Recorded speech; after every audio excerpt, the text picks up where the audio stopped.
Y'all, Erika Jayne walked her alleged lying ass into that house talking about what's going on. I'm looking around like, heifer, you tell us. I got my notes. I hope y'all got yours. Let's get on into it.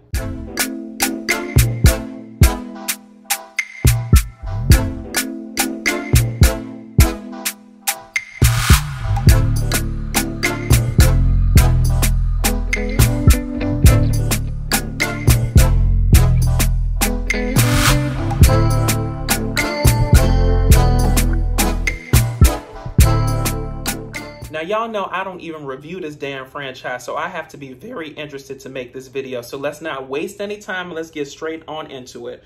So Erika asked, what's going on? There were only really two ways that she could approach coming into that damn party, all if you think about it, okay? Because the minute she walked in the door, you could see everybody's eyes. Everybody's eyes was just hungry for information, just looking around, just looking around.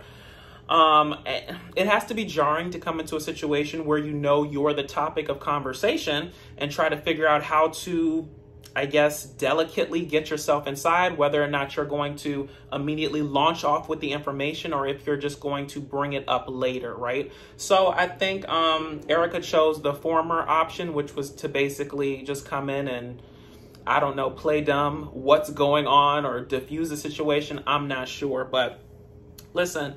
The ladies were very gentle with her, I feel, in the beginning, just in terms of trying to be compassionate and not overwhelm her with questions. So you saw them talking about like Tiago the dog and, you know, the new rental and, you know, just different, just surface level topics to not overwhelm her with information.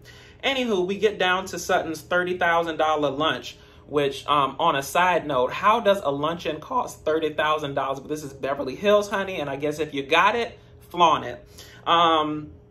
So so I speak about this factually. Let's get into the facts as they are. So Erika opens up. She says she left because she was pushed out emotionally. They didn't talk anymore. She couldn't live that way anymore. She kept it quiet because it was her best legal action. And she had to be very well planned out. So I think the central question that we have to ask ourselves is, do we believe her? And for me, I would say yes, but with a caveat, okay? And so I say that to say this. I do believe that after 21 years or 20 plus years, I'm not sure of the exact determination. I think it's 20 plus years. After 20 plus years with somebody, the relationship changes. And if the relationship was always predicated on a power imbalance in terms of he has all the money and power, you know, you're the taken care of woman, those dynamics can pretty much seal the fate of how a relationship is going to go unless something happens to sort of equalize them. Now, by any stretch of the imagination, they're not on equal footing now, even though Erika now has a platform and she's known and she's, you know, on the Housewife show and she's doing other things. There's still that power imbalance because he still has more money and more power than she does. And those conversations or the setup around that is sort of how the relationship has continued throughout the years. So do I believe that she was pushed out emotionally? Yes. Do I believe that he was probably hard to talk to? Yes. Do I believe that, you know, he would disparage her in front of people, talking about how when Erika was talking about how she was late to a restaurant and the guy said, you know, if you dealt with somebody other than a lawyer, this wouldn't be a problem of timing. And he said, well, if you think you can afford her, you can take her. Do I believe there were comments like that? Absolutely. But the caveat that I'm saying is the best crafted lies come with an element of truth, right? In order to make your lie go off well or, you know, be received by the public in a believable fashion, there has to be an element of truth to it. So yes, I believe that there was some sort of alienation of affection after 21 years. Absolutely. Who the hell stays the same in a relationship with somebody over 21 years? It doesn't work that way, right? So, but I don't feel that any issue that they had relating to alienation of affection, being pushed out emotionally, is why she filed for divorce. So my caveat is that we're missing information. We are missing information that will make this make sense. The whole alienation of affection is a very good cover story, but it doesn't really get into why you wouldn't, after being with somebody for over 20 years and learning how they are, learning how to operate in spite of them and also with them, that you wouldn't be able to navigate this in that person's last days, right? The husband is in his 80s, okay? The average human lifespan is what? 70 something, so he already over that, okay? I'm not saying he's finna get to 100, but that man is old, okay? Now, in the news, if we're fast forwarding to the present, they say that he has dementia and this, that, and the third. We can't really talk about all of that because that's not what we're talking about in terms of what we've been presented on the screen right now. But I think suffice it to say, the damn husband has more years behind him than he has in front of them. So to Garcelle's point, it probably would have been prudent in a financial aspect that if you've been continuing on with this person how you have been for all this time, what the hell is the point of rocking the boat, right? And so first off, y'all drop down in the comments and let me know if you believe Erika or you believe there's more to the story. So just let me know and I'll read the comments and we'll figure it out from there if I decide to keep reviewing this damn franchise. But to the point of, should you leave a situation if you're unhappy? Because I think that's sort of the central tenet of how Erika is proceeding with this version of why she's filed for divorce. And I'm going to sort of relate this back to the Bill and Melinda Gates situation, right? Because from the outside looking in, it looked like everything was fine. And if you are insanely rich, you're living this life with this person, you have multiple homes across the United States, the public doesn't necessarily need to know anything out of the ordinary other than what you tell them. What's the point of getting a divorce, right?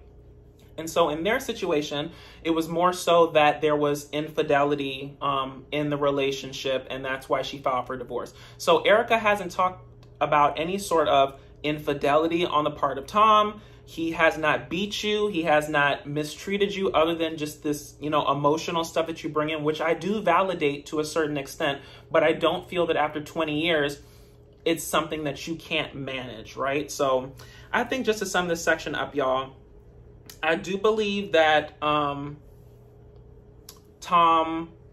think it's Tom Girardi, I think that he alienated his affection towards Erika over the years, which may have led to a build-up of her feeling that she was alone in this marriage. But I don't think that that alone is why she filed for divorce. And I think that based on all the media coverage surrounding this, and also if y'all have Hulu, check out The Housewife and The Hustler. I still haven't watched it yet because I haven't figured out how to finagle somebody's Hulu password out of them. Drop down in the comments if you want me to use your Hulu password. But once I get a Hulu password, I'm going to watch it, okay? And I might do a part 2 on this video. We'll see. Anywho, moving forward, Erika says she's leaving Tom's house after 21 years into a rental. And the ladies were just amazed that she was able to, you know, move on from a 13,000 square foot house down to a 2,000 square foot house. And I think Erika explained it very well. That house was Tom's house, okay?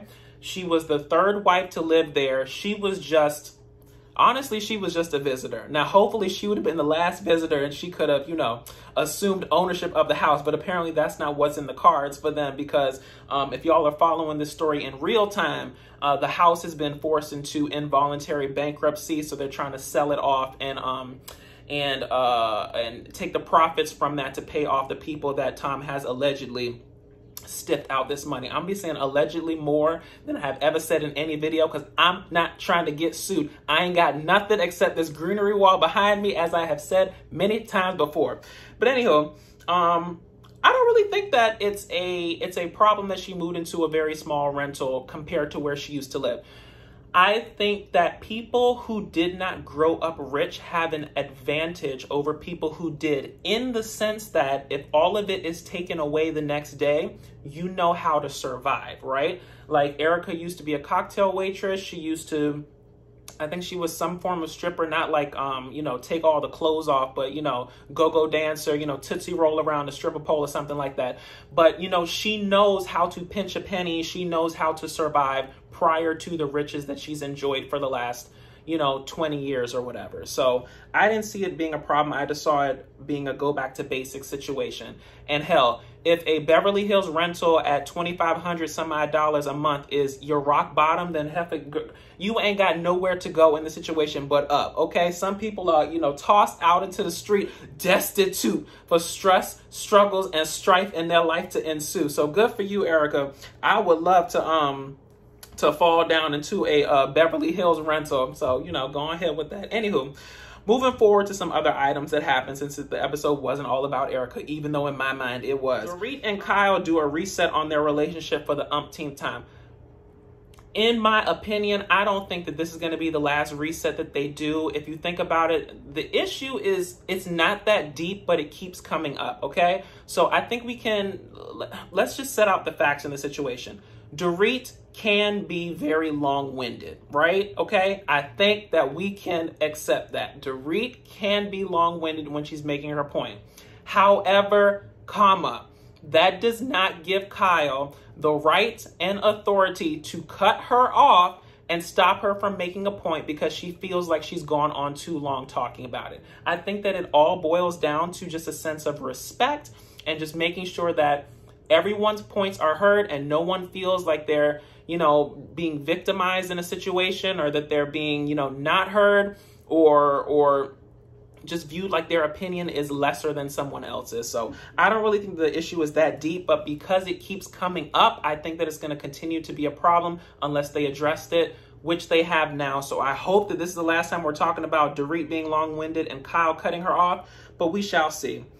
Now, Garcelle goes to visit a dating coach. Actually, the dating coach comes to visit her.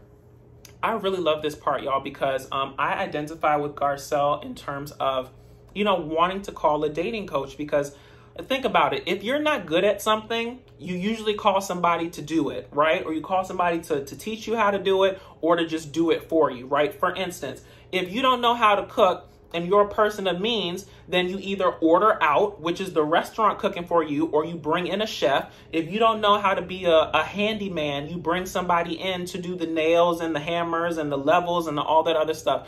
You know, you find somebody to help you get to the destination where you need to get to. So for me, that's what a dating coach is. It's not really saying that, you know, I can't do this by myself, but I would rather relinquish power to somebody else whose industry this is. And hopefully by doing that, we can come to a good consensus and find me the happiness that I seek. So one of the things that she said is, I take care of me, and she works so hard because of her mother. I think those are very poignant things to say. And I can really identify with that because, I mean, I'm not an immigrant to this country. My mother was. And so I do understand what she's saying about her mother came to this country or brought her to this country so that she could have all the opportunities that she has now. So that's why when she gets a job, she says yes, because, you know, that's what she was brought to this country for. She was brought to take all the opportunities that she could, to be the best person that she could be, to further her life the best way that she knew how. And so I kind of feel that guilt sometimes too. Not that, like I said, not that I'm the immigrant, but that, you know, my mom did come to this country to give her children, her eventual children, a chance at a better life. And so I need to make my mark on the world so that I don't make her efforts in vain. So I really understood what she was saying about that. And also just continuing in that vein, not being able to let someone take care of you because you're so used to taking care of you.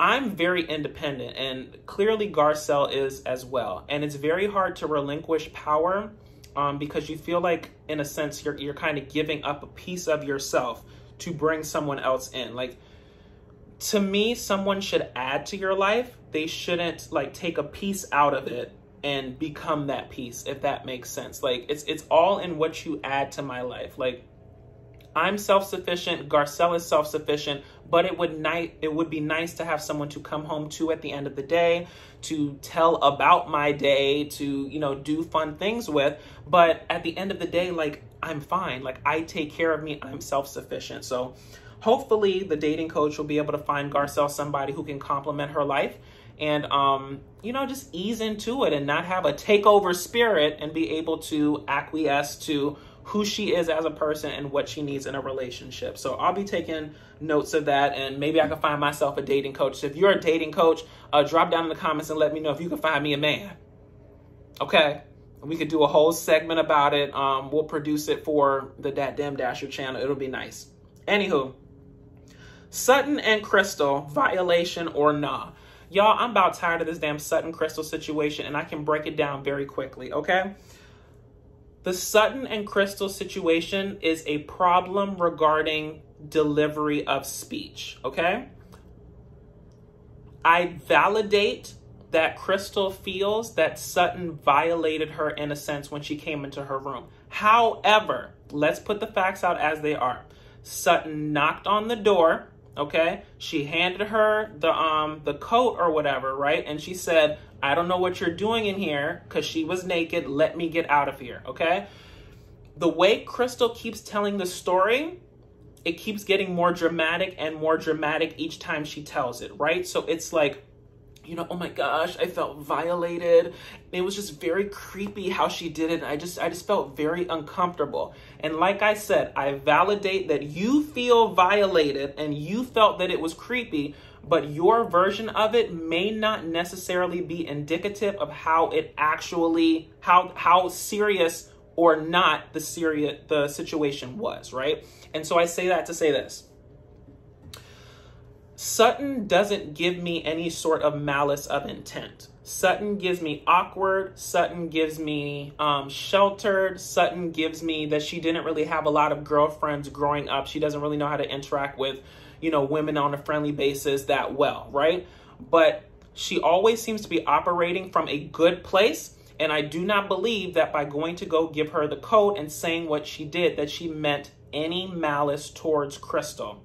And to Sutton's point, if this situation was so, you know, hurtful to you and you felt so violated, and we've come to an agreement, we've explained our points to each other that we weren't going to talk about it, why do you continually go around and tell this story?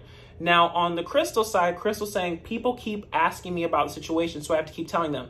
Housewife Rule 101, no the hell you don't. Steer the narrative where you want it to go. You can give very surface details and not get as detailed as you have been, because what you do, or what you have done, is that you placed in Dorit's head, you placed in Kyle's head, your version of the story, which, like I said, may not necessarily be indicative of how the situation actually happened from an objective perspective. And because of that, they're coming into these group situations explaining what happened from that hurt, violated, you know, creepy mindset, when it may have not necessarily been that way. So the only thing I really want to talk about regarding the dumpling party are Crystal's trigger words towards Sutton. So Crystal and Sutton get back into it just regarding the whole violation situation. And, you know, Crystal is essentially trying to say that she's saving Sutton by not talking about it. Girl, you done called this lady everything but a child of God to everybody else in this group, and then you want to come here and not talk about it? Like, that was just very unrealistic from that mindset. And then furthermore, to Sutton's point, you know, you called me manic, you called me crazy, you know, I'm a violator, essentially a predator. Like, I'm going to need you, Crystal, to figure out what Sutton truly is, because you've done called this lady, she's a violator, she's creepy, she's manic, she's crazy. Like, it's almost like you're throwing darts at a board and just trying to figure out which one will stick, right? And that's some very dangerous stuff, because to me, it's very odd that you would come at somebody in an accusatory way in terms of them violating you, and then in the same manner, you'd start launching these criticisms at them in terms of them being manic and crazy. So it's like, are you the victim or are you the attacker, right? Or is your attacking of her a result of her victimization of you? The whole situation just doesn't make sense. And I just feel that because she turned it into a public spectacle, she has to address it in a public way. So I hope that what happens in the next episode is that they get together in front of all the ladies and they have this conversation, hash it out for the last time, and dead the issue, right? Because otherwise it just keeps perpetuating itself and making it more dramatic than it needed to be. Anywho, y'all, if y'all liked what I said, please feel free to like, comment, and subscribe. Follow me on YouTube, Instagram, Stereo, and Twitter at DatDamnDasher. And until next time, y'all, get y'all lies together when you get ready to leave your husband. Is it a lie of omission or an actual lie? I'll talk to y'all later. Bye.